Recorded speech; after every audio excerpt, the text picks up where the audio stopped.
乡亲啊，你捌去过新德县的北埔无？北埔这个客家小镇有保留一栋近代真罕见的四合院的建筑。1947年，占地超过600坪的新腔天水堂落成完工。当时的台湾是日本时代结束，进入到国民政府执政的混乱的年代。这栋客家老厝，唔但建筑的形式真有特色，嘛为北埔近代的发展留下着重要的见证。2023年，腔家后代的子孙啊，腔1号，甲新疆天水堂提报为鉴定古迹，却因遭到其他家族成员的反对。到底这个文字保存，甲所有权人的权益要安怎来兼顾？这个容基移转，敢会当将做修复珍贵老厝的成功的解方呢？继续是咱的深度的报道。战后的双堂屋啊，在整个台湾来讲的话，是一栋可以说是硕果仅存的。新疆这条而保留下来，仍旧完全都北部的历史。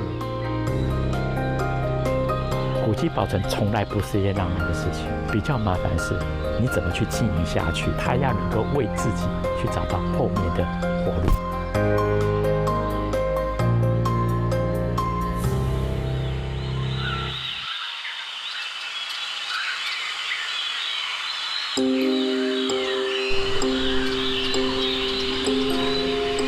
对着文书工作者要其中老师的脚步，弄入新竹北部老街边的巷仔。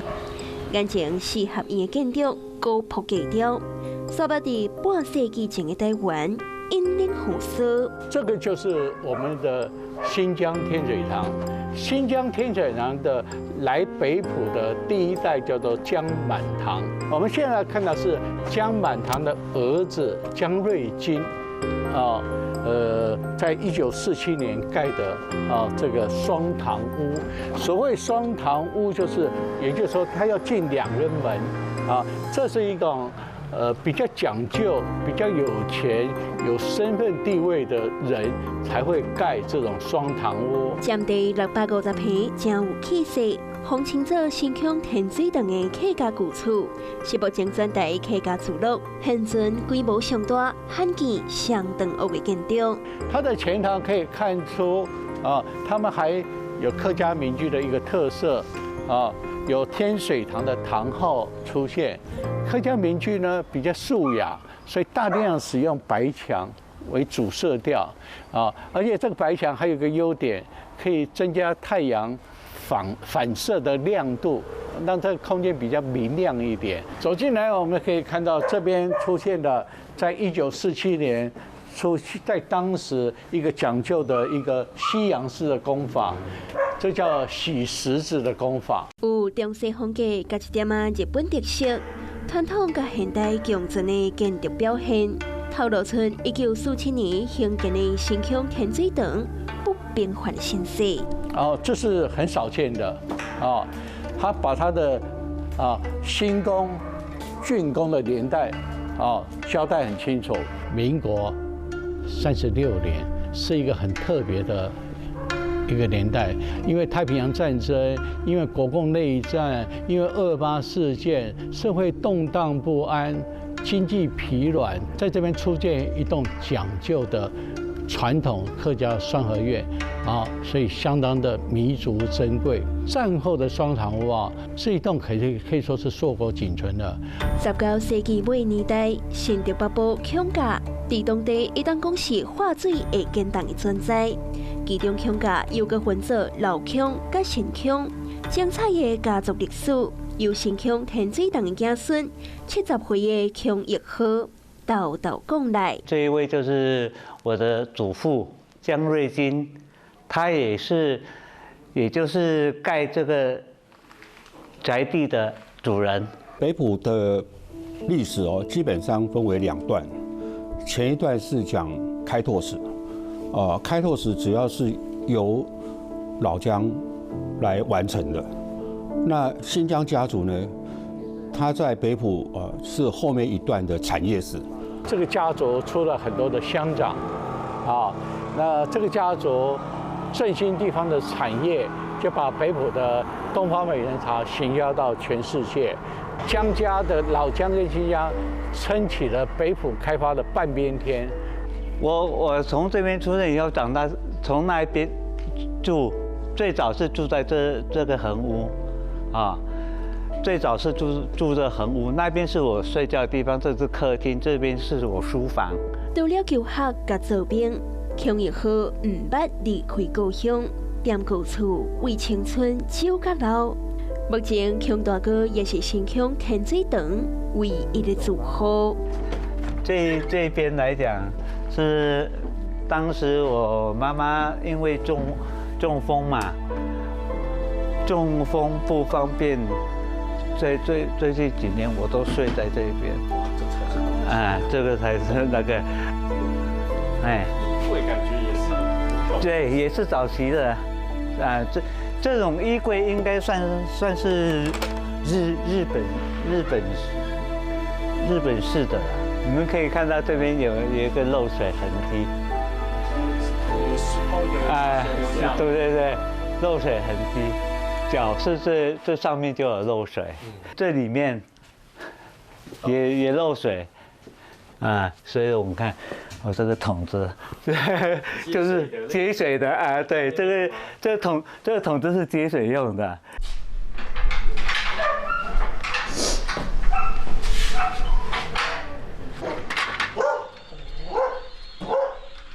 我就要从这边上去，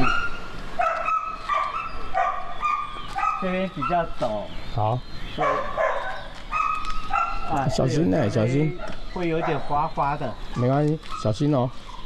像这有时候下大雨，这边还会漏水。你还给我照顾下咱啦。之前啱啱出嚟時啫，上個禮拜發喺北角灣啦。嗰時上，自家冇辦法出按到錢來賺，所以我是心強咧做古蹟或者歷史建物啊，拜託政府來。位于新竹北埔的新疆天水堂，不止在建筑形式上别具特色，也为北埔地区的发展留下了重要见证。许多文化界的人士希望可以把它列为古迹保护，但是这栋客家老屋究竟该不该保存，却引爆了家族对立。2023年1月，强义号将新疆天水堂向新德县文化局申請指定做古蹟，加登錄歷史建築。故處所向去予家族成員特色，便一律無憂。我當初是講過，你有權利和講我反對，唔怕。我哋共產嘅為什麼是下反對掉啦？共產嘅台灣潮，就係就共保嘅門面，共保啲北部就未就偷就面嘅因啦，所以咧變到。變到本大家看小白同樣。2023年3月，經過文字界的評估甲勘察，新疆天水堂即成功列做鑑定古蹟，當面將嘅所有財產變做未當家己處理嘅文化資產，故厝樓也是樓，所有權人含入生機。我們真的是只有2個訴求，第一個，我們將不要成為古蹟。第二個，我希望我們自己擁有對我們自己財產的一個自由處理權。北部鄉係共保大變下來，新疆這條路保留下來，讓就完全到北部嘅歷史。阿公阿媽，因為共保也唔係按冇吹掉嘅，按好嘅共保也唔係到1年。哎呀！我媽俾我講嘅，買睇到那個就冇咯。阿公阿媽太保佑，以後一定會想辦法保留下來。指控指數2月28日，新德縣文化局文字審議會現場，各方嘅意見有緣無同，除了活化再利用。古厝保存的後一步，又該安怎保障所有權人的權益呢？你客家莊嘅落實咧落幕嘅，日日都檢測社會當中冇得個多轉來啦。所以咧，安尼文化资产法已经有修正过咧吼。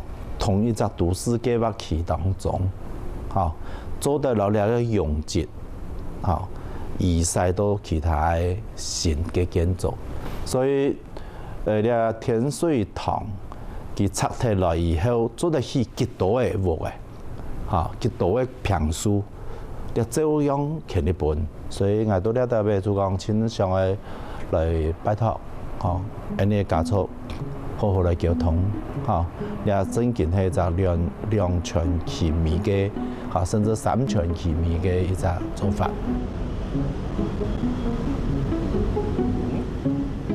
70公里外，1935年兴建，万华林体起伫网架西横路的黄金地段。过去林家因为卖菜起家，如今这栋旧厝放列做台北市市定古迹，修复保存的过程，敢会使正做新乡天水堂的参考呢？那现在我们所在的位置就是我们林家4楼的祠堂的这个部分哦，这是一个块木建筑的一个结构哦。那我们也觉得说，先祖他们花了这么大的心思，应该也是希望说这栋房子以后能够让林家的子孙能够代代的传承下去。127平3层楼的整个建筑。万华林体起会时，也是网架第一关楼。随着家族成员豆豆搬出去，也捌随拜过。2019年，建筑师柯派总进驻修复，所有款钱各在面对难题。通过修复经费1700万，政府出了80%的经费，我们林家呢出20%的经费。那当时是也有很多人不想理这件事情。我在跟他们谈说要修这房子的时候，我从来不会跟他们讲说，你要有使命感，你要保留这栋房子，因为没有人听得进去。第一个想法就是，不管用任何的筹资方式，都是尽量把钱不要从口袋里面掏出来，然后别人来补助，这是一种。那另外来讲就是说，好，今天你这个做完之后，你可以拿什么钱？那这就是容积奖。保存古迹需要未少经费，长久维护。林家子孙想尽办法，替旧厝找出生存的路。房子呢，在2013年修复完之后呢，2014年呢有一个再利用的一个计划。我们也希望透过跟咖啡店的出租，收取部分的租金，可以当做这个房子维修的一个费用。启动要来修这个房子的这个过程，大家都只想到容积移转的钱。容积移转最大的困难，必须得到全体产权所有人全部的同意。几个月前也做第2次的容积移转，到最后还是有一个人144%的人不同意。我们期盼政府能够做修法，不要100%。10挂档的悄悄，万华林体用这争议案，因为法规限制，一直无法度成功。除了补偿的手段，引进商业合作，创造收入。无迪卡买当替文资保存，开创另外一条活路。像荷兰将高档转型，改开书店；葡萄牙将修道院改做旅店。在国际上已经有不少成功的案例。古迹保存从来不是一件浪漫的事情。对于一个房子来讲，其实修 OK， 那都很成熟。比较麻烦是，你怎么去经营下去，而且让这个房子有它的另外一个价值，不论是再利用或是其他的东西转用都可以。那他要能够为自己去找到后面的活路。